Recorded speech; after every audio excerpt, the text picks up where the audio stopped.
ó hiú mai dibre le bliantí fada tá tahaigh go táisteir na helein bheaga, beidir nach bhfuil cónaí buanarú a bhfuil cónaí héasar a hatú agus an sinna galchaigh eilein mhóra cos le eilenéirin nó éireann mhór tarí in seo háartar a chásta a bhfuil cónaí arú a rí na bliana agus tan más ganín tá jazz tá chud mhór eilein réaltart a gine agus tá rudneart a friúil agus rudneart ar leith a buint le hálaigh sílam.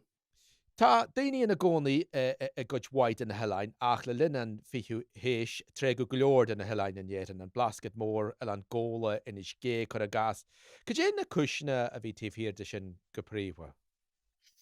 Go príomha chusaí sláinte cin den na príomhchúiseanna ní ó doctor nó altar bí ar na helein seo go minic agus ba mhór an de thorán ar a dheodaine bues beidir gan doctor nó gan sairt mar a hála se chuir sin is de th rií agus hiig siad go siad géir amach ón tír mór. A gas na nalan háartan seohar an chóstan in na ngáil leit bhfuil me sem hnaí sa ggéaltart, si drid na scala agus tiitim déanre a ba chúis le drid na scala a bhhaine chuid mór den na helein. Bhí beidir tinscail na hiiscararta a gála léig, hí daine bogu go tír mór agus bhí scaltathe ní na hefrahar na scaltathe bhg daine amach agus bhí idehas ar fáilinn sin agus ag an nám ní litrahas nó isce rathe a go mór den na tíhiisina sin defriúlin seach bun thurbhaisí a lachan daoine go mó acuir tír mór, ní si sin ar na helein bheaga ar chádarbí. Ar nóiad tá sé foras go leor íhar románsúil a bheith agin fan Eileán, téan daoine amach sa saoú agus fecinn si just go bhfuil se go hálainn, agus ceann am sa go amach a Eileán chléire más ó chosta charciú ar amháin agus gardín an san Eileán sin amachchas amach ar nóiad bhí mission sin a linna tairí. Ach ar málacha amach tháinig muid Eileán eile Eileán tréicithe, agus tháinig me Eileán amháin am muon sin, agus ní ó pointear bí an san Eileán seo níos mó na 3 méadar an airde. Agus ní mór an talhar ar an Eileán bhí se bag, ach bhí sráid a lár, tháinig muid sráid a lár an Eileán. Agus seo sráid daoine mar a bheith an sráidháile agus is léir go raibh 60 daoine ina gcónaí an ach ní raibh talhar bí acu. Is léir gur curú íchail ar ghaoine dul amach ag an Eileán sin agus iargachta dhéanú a bheith beo. Bhí an síl cruúins na Eileán.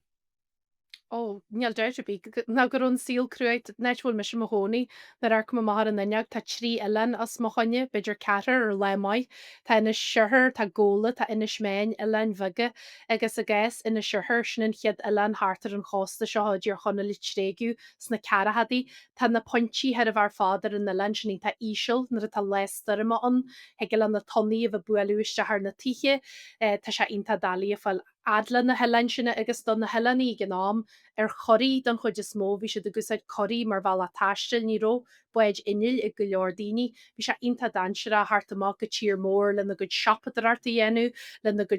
gríthe i dhéennn le beidir a gáalcha gin bhála mór. Bhí síl cruéir na helein mar a dúirt man níró seirbhísí léis mór bíon, spa galan aró teafobal acu, hí scaltathe ar forhór na lein a bhí tú brethir a an rud a hartisteach go don tír mór bú sin an pás de teart le de chuid airí bú sin an sipa i teartisteach ag na helein th le sin go minic acu sipa is tír mór. Ní ró an síl forras agus tan íhar románsú legin don na helein a deirim leat me a tusa ar eilean i máásta dhéar na tíide seo ar leis darime agus fáige bhóran béis a go sin agus mar hapla diidir na mísa seo an bhóta le gála bheith na helein an leichéarna le tír mór agus thucha le toras cruúig go leor a bheith na láirt bhóta le gal iste agus ag na hafaigí i tuairt na boxí bhóta le iste agus amach. Níl rudidir bí forrast faoi in Drohamshire. Well aine bhí tosar a gobar ar a cheis seo le tamilta nuas, go dé an rud is mó atá bhuaí na Eileanna dhéanais. Seirbhísí iompar sin buí fearantarta eitiltí chu codan na helein coppla eilean bhfuil seirbhís ingar an acu sa dhéhrú sinna bheith an agus céannaí maithe baithre maithe ar na helein agus infrastructúr bonúsa costa leis an lehanháin de isce agus litrahais. Tá si de geirí bhobal a fanart ar na helein a goid ibrihéanú ar na helein agus nar a hagan torasarí na cuairteirí go bhfuil na seirbhísí an go dtí go láthir sin fanart in na másc mar sin an infrastructúr agus an bonagar a bheith maith mar a dúirt eilean a bhhain tá cé waithir eilean costa le balla mór isteach ag pobl ar an tír mór tá se riochtainna go mó se an mar sinan mar am an nás go tá acu leis an tíal tú mu.